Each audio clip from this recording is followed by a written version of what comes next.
Ruud, ik wil Tiesdi wel te fietsen. Hoe kwaad zou het wezen, Tiesdi? Nou, daar kom ik gauw achter. Dan zie ik even op de site van de Wingert. En dan weet ik het precies. Het lijkt mij wel wat af.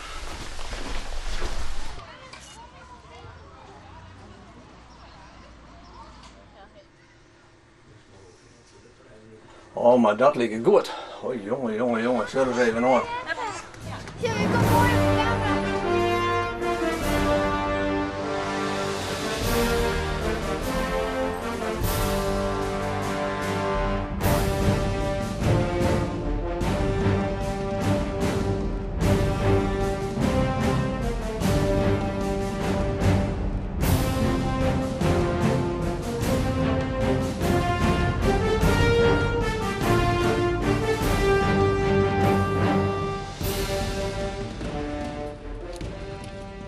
Oh, jongen.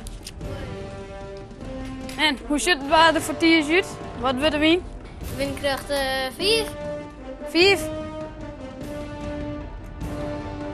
Nou, dat mag ik wel even willen, want ik mag wel even in op het programma. Ja. Hoi. Hoe zeg je het Ruud met de luchtdruk? Nou ja, het is nou lege drukdruk, dus ik denk dat er volle Rijn komt. Volle Rijn. Nou, dat is net zo mooi. Nee. En de temperatuur, hoe zit het daarmee? Nou, zullen we even zien? Ah, het staat nu lekker 22 graden.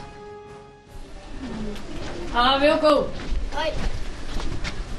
Nou mag ik me nog van die idee precies weten wat het vorige week voor waar weer. Nou, het weer is best warm, maar toen zakt de temperatuur opeens. En hoeveel Rijn is er al rond de week van? Ja, toen was je vreed en zaterdag weer de Rijn net en toen opeens die s'nachts Rijn het weg. Ah, Jas. Hoe zit het met de zinnekracht? Ja, je moet dit wel steeds. Ja, ik moest van jou ook in de zinnen. Oké. Dus net te lang. Nee. Net echt stroom om samen te zitten? Nee, dat net. En morgen wordt het ongeveer, ik denk het 4 uur. Oké. Ik heb wel wat langer in de zinnen. Mooi. Hallo meisjes. Dit is het waarbrocht voor de komende 2 dagen.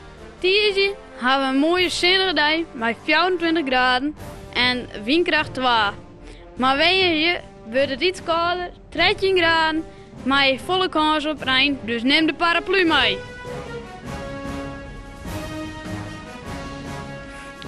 En windkracht 4, dus wel voorzichtig op een fiets. En onzien.